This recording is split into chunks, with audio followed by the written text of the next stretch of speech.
Today we're making marinara. This is the easiest marinara you will ever make. Stop buying jarred sauce. This is the best, most flavorful, awesomest stuff, and it's really good.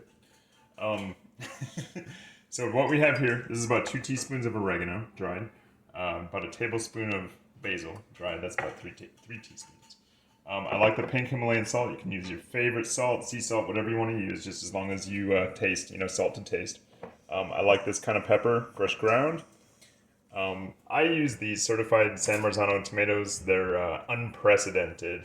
They're beyond comparison. They're just awesome. You can use any crushed tomato that you want or any peeled tomato, but you have to kind of break it up. These I'll have to break up a little bit. But yeah, these are just fantastic. They're a little more expensive though, but crushed tomato is a good go-to. They're usually about $2 a can. Here's our olive oil. We're just going to use that to kind of grease the pan a little bit before we get started. That was already preheating, and we're going to get it back on the burner because it was starting to burn a little bit. We're going to use honey instead of sugar to sweeten this up a little bit. I like the raw, unfiltered, local stuff, whatever, from Sam's. I don't like all that processed crap. And I've got about, this is like 4 or 5 garlic cloves here. Just, if you like garlic, go for it. If you like less garlic, do that. So this isn't going in. Talk about your... What? Look at the status of your dough. Oh, here's our pizza dough. We're doing that tonight, but right now we're focused on sauce because that's what this vlog post is about. So we're going to go in with the garlic, and that's going to sizzle a little bit.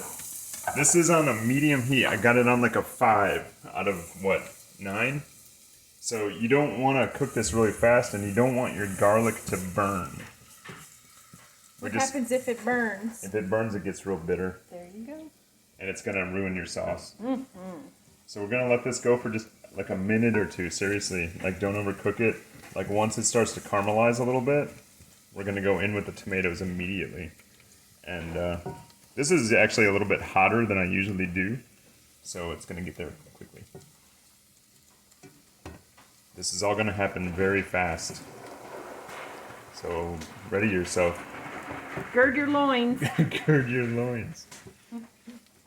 So the garlic becomes kind of opaque at first, and then if you look, the smaller bits are going to start to become brown. This is a very yellow light under here, so of course it looks a little yellowish. Now really, this is good to go. We can go with this if you want to.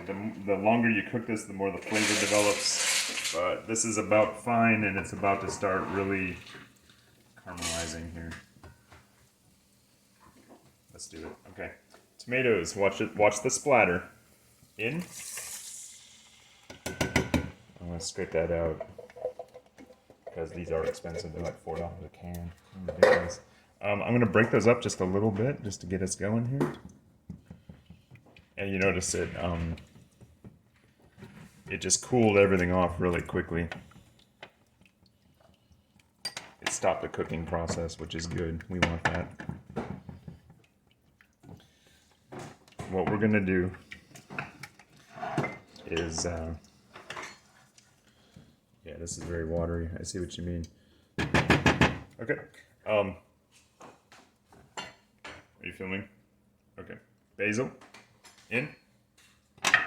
Oregano. In. Pepper. It's really the taste. So I'll just kind of give it a good covering here. And I've done this before, so I kind of know what I like. 25 grinds. 25 grinds. Salt, the same thing. You can go overboard, but I find 8 grinds. Okay. Well, it depends on your grinder, and your taste. Looking for about, I don't know, maybe a half a tablespoon there. What? That's more like a tablespoon, honestly. To be honest, it's to taste. Since we've started using these kinds of tomatoes, they're not as bitter. Yeah, I wonder if we don't actually need the honey. So I see this as kind of soupy. It is. Maybe you cook it down a little bit. That's your sauce. That's it. We're going to cover this. We're going to let it simmer a little bit. It'll thicken up a little. We might use the little, what do you call that thing? The little wordy. It is an immersion blender. Yeah, that thing. The little, I just call it a blipper, though. The little stick thing to, mix that up a little bit more, kind of make it a little bit thicker. We're gonna use it for pizza, like we have over here. But you can use this sauce for anything, any pasta dish, eggplant parmesan, lasagna. Just double the batch, triple the batch, whatever you need. It's so easy. Menegot. Menegot. Big ziti. Yeah. Look at all that flour. That means you're going to have a lot of yummy blog posts coming. So yeah. Oh, marinara, quick and easy. Don't buy store-bought anymore. Forget that jarred stuff. See you next time.